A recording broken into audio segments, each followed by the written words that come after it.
Salut la Feel Good Family, c'est Guillaume, j'espère que vous allez bien. Et dans ma dernière vidéo, j'ai reçu un commentaire de l'un d'entre vous, et notamment de Bruce Lee. Ouais, je sais, j'ai de la chance. Et Bruce Lee, tu me demandes, salut Guillaume, j'ai ma petite question. Enfin, j'aimerais bien que tu m'expliques dans une de tes vidéos, si possible, ce qu'on doit manger, aliments à privilégier, à éviter. Quand manger lorsqu'on fait de la musculation, dans mon cas c'est de la prise de masse. Je voulais aussi savoir ce que tu penses des courbatures, bon, mauvais pour progresser, et si la présence des courbatures est synonyme de progrès. Merci beaucoup Guillaume. Déjà merci pour ta question, c'est avec plaisir que j'y réponds en vidéo, parce que c'est vrai que j'ai déjà fait pas mal de ressources qui parlent de tous ces sujets-là, mais comme je t'expliquais en réponse, elles sont un petit peu disparates. Donc dans cette vidéo, on va tout synthétiser, je vais tout vous expliquer, et vous allez tout comprendre sur quand manger, que manger pour le sport, et on va faire un petit sujet sur les courbatures. Donc gros programme en vue, donc c'est parti.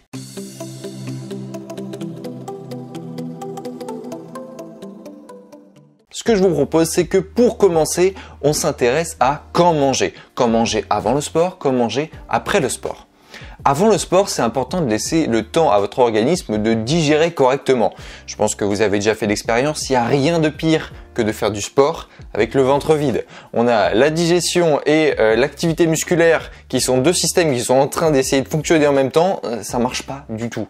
Donc évidemment, il est très important de laisser le temps à votre organisme de digérer. Donc si jamais vous vous situez entre 3 et 4 heures avant votre séance de sport, eh bien il n'y a aucun souci, vous pouvez prendre un repas normal, c'est-à-dire un repas composé de glucides, lipides, protéines, un repas complet avec dessert si vous voulez, enfin voilà, vous aurez normalement le temps de digérer. Maintenant, si vous vous situez 2 heures avant votre séance d'entraînement, là, le mieux, ce serait plutôt de considérer un repas plus léger, c'est-à-dire le même repas complet que vous avez eu avant, mais un petit peu plus léger. Vous réduisez les quantités pour que votre organisme ait moins de travail. Maintenant, si vous êtes 1 heure avant votre entraînement, là, il faudra par contre considérer plutôt un petit goûter, quoi. L'idée, c'est de se faire une petite tranche de pain, un petit truc léger, quoi. Et enfin, si vous êtes là au rush, 30 minutes avant votre séance de sport, là le mieux c'est de privilégier quelque chose de liquide. Parce que le liquide se digère beaucoup plus vite que le solide. Donc là pareil, essayez de, je sais pas, vous prenez une orange, vous faites une orange pressée, quelque chose de très simple, très rapide qui vous permettra d'avoir de l'énergie mais d'être digéré suffisamment rapidement pour ne pas entraver votre séance de sport derrière. Voilà, ça c'était pour répondre à la question quand manger avant le sport. Et maintenant, quand manger après le sport, c'est très simple. Dès que vous avez redescendu un petit peu votre température, l'effervescence de votre entraînement, que votre corps commence un petit peu à se calmer, à revenir dans un état normal de repos, et bien là, vous pouvez manger. Aucun souci. Et même, je vous invite à le faire, vous allez comprendre pourquoi après. Maintenant, répondons à la question de que manger avant le sport. Premièrement, déjà, bien s'hydrater. Essentiel. Je sais que c'est pas à manger, mais c'est juste hyper important, donc je le précise. Bien s'hydrater avant une séance de sport et même pendant, d'ailleurs. Donc ça, c'est super important parce que vous savez que votre corps repose sur la flotte. Donc maintenant que vous êtes bien hydraté, il faut que vous ayez de l'énergie. Et quelle est la source d'énergie la plus facilement utilisable par votre corps? Ce sont les glucides, les sucres. Donc, ce que je vous invite à faire avant toute séance de sport, c'est d'avoir un apport en glucides qui va vous permettre de donner à votre corps de l'énergie facilement utilisable. Ces glucides, vous les retrouvez dans de très nombreux produits, mais l'idéal, surtout quand vous allez avoir une séance de sport qui va être un petit peu longue, c'est de préférer des sucres qui vont vous donner de l'énergie de manière progressive. C'est ce qu'on appelait avant les sucres lents, ce qui n'a pas tellement de sens, mais c'est aujourd'hui plutôt les sucres qui ont un index et une charge glycémique basse à modérée.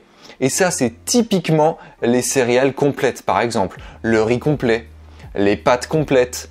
Tout ça, ça va vous donner de l'énergie plus lentement.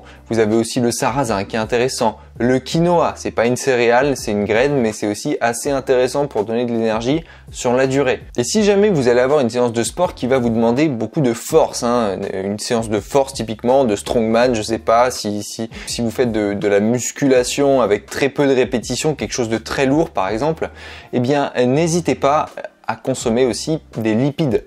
Les lipides, les graisses, sont essentiels au fonctionnement de votre système nerveux. Et quand vous faites fonctionner votre force, quand vous cherchez à déployer de la force, vous allez vous allez solliciter énormément votre système nerveux. Et donc l'idéal, c'est d'avoir une bonne réponse de votre système nerveux grâce à un apport suffisant en graisse. Donc n'hésitez pas dans votre repas avant entraînement à inclure des graisses, surtout si vous utilisez la force dans votre entraînement. Si vous allez avoir un entraînement d'endurance et que vous savez que vous allez perdre beaucoup d'eau, beaucoup transpirer, eh bien n'hésitez pas à mettre un petit peu de sel dans votre repas, d'avoir un apport en sodium suffisant, parce que ce sodium-là va permettre à votre organisme et notamment à vos cellules de mieux conserver l'eau. Et ça, ce sera plus intéressant pour les efforts qui durent, de ne pas avoir en permanence à boire, ou du moins de mieux retenir l'eau dans les cellules pour avoir de meilleures performances. Voilà, pour résumer, ce que vous devez avoir dans votre assiette avant, c'est essentiellement des glucides, donc des sucres, des lipides si vous allez utiliser la force. N'hésitez pas à mettre un petit peu plus de sodium si vous allez perdre beaucoup d'eau, transpirer beaucoup. Et évidemment, bien vous hydrater. Voilà, ça, c'est les 4 essentiels d'un repas avant entraînement. Maintenant, passons à un repas post-entraînement, le fameux post-workout. Qu'est-ce qu'il faut mettre dans ce repas post-workout? Eh bien, très simplement, le premier élément, de l'eau.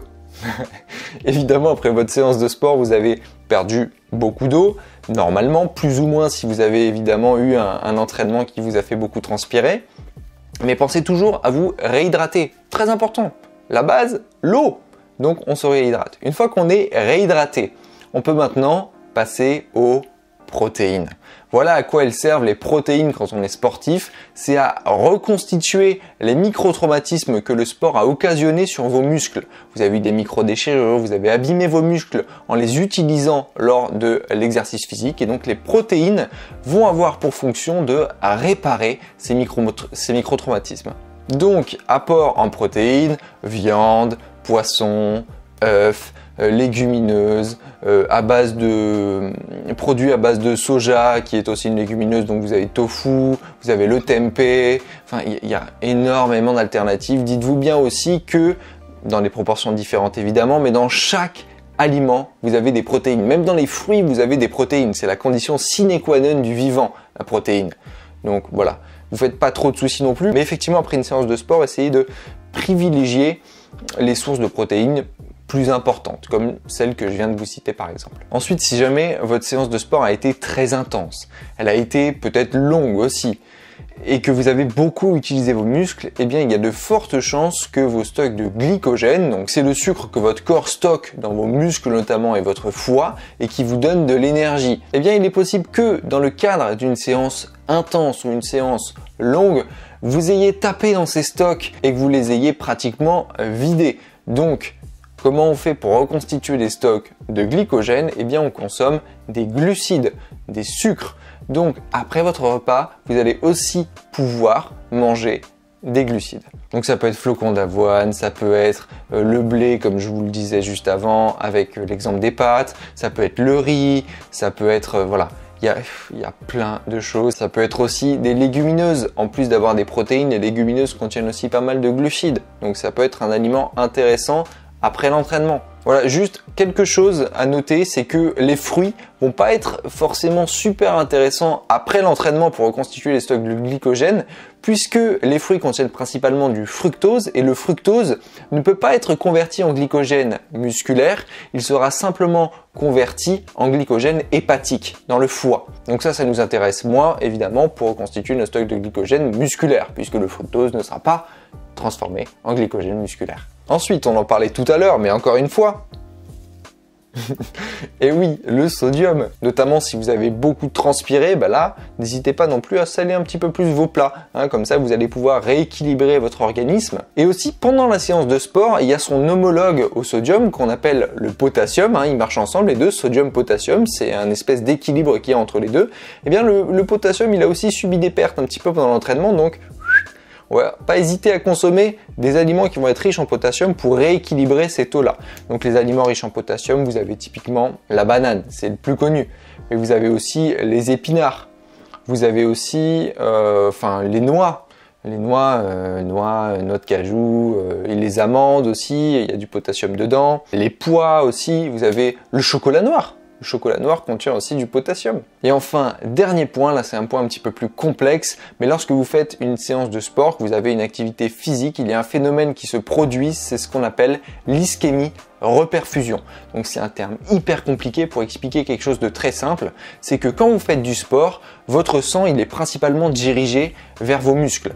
Votre sang il apporte de l'oxygène et donc où est-ce que l'oxygène est nécessaire quand vous faites du sport? Dans vos muscles. Vous avez besoin d'oxygène pour faire fonctionner vos muscles. Sauf que quand vous arrêtez de faire du sport, tout ce sang qui était concentré dans vos muscles va bam revenir sur votre système digestif. Et en fait, c'est ce phénomène de reperfusion, c'est ça, hein, le retour du sang, va endommager vos muqueuses, et notamment vos muqueuses intestinales. Et donc, qu'est-ce qu'il est important de faire après une séance de sport? C'est tout simplement de manger. En mangeant, vous allez apporter des nutriments importants, et notamment de la glutamine, qui est un acide aminé, d'ailleurs, un composant de protéines qui va vous permettre de renforcer vos muqueuses intestinales, de patcher finalement ces dégâts qui ont été occasionnés par la reperfusion. Donc après le sport, c'est très important de manger. Si avant le sport, c'est pas non plus essentiel, après le sport, c'est très important. Manger après le sport. Et comme je vous disais, avec un apport notamment de glutamine que vous allez retrouver notamment dans les œufs, les viandes, les poissons, vous en avez aussi dans les épinards, dans les légumineuses, vous en avez dans les choux. Voilà. Donc ça, c'est un acide aminé qui est très intéressant pour réparer les muqueuses. Et en association, vous pouvez aussi manger des légumes, c'est très très bon parce qu'ils sont riches en antioxydants et les antioxydants vont avoir aussi tendance à contrecarrer le stress oxydatif post-séance. Donc très intéressant, glutamine, légumes.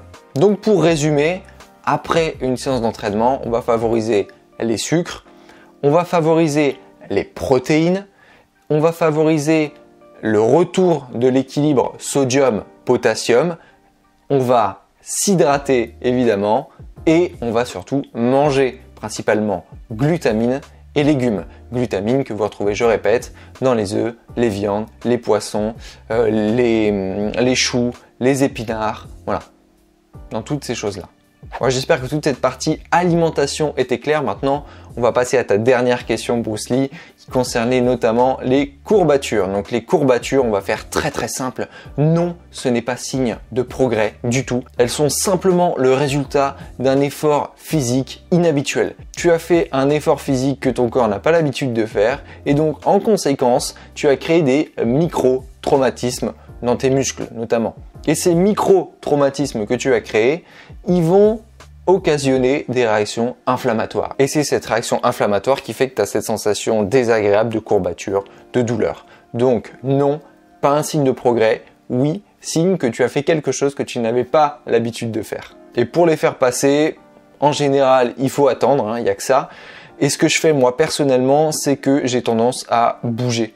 Bouger notamment les muscles qui sont courbaturés. Pourquoi? Parce que ça va me permettre de faire passer le sang dans ces zones-là, et qui dit passage du sang dit apport de nutriments, et qui dit apport de nutriments dit reconstitution des endroits endommagés tout simplement.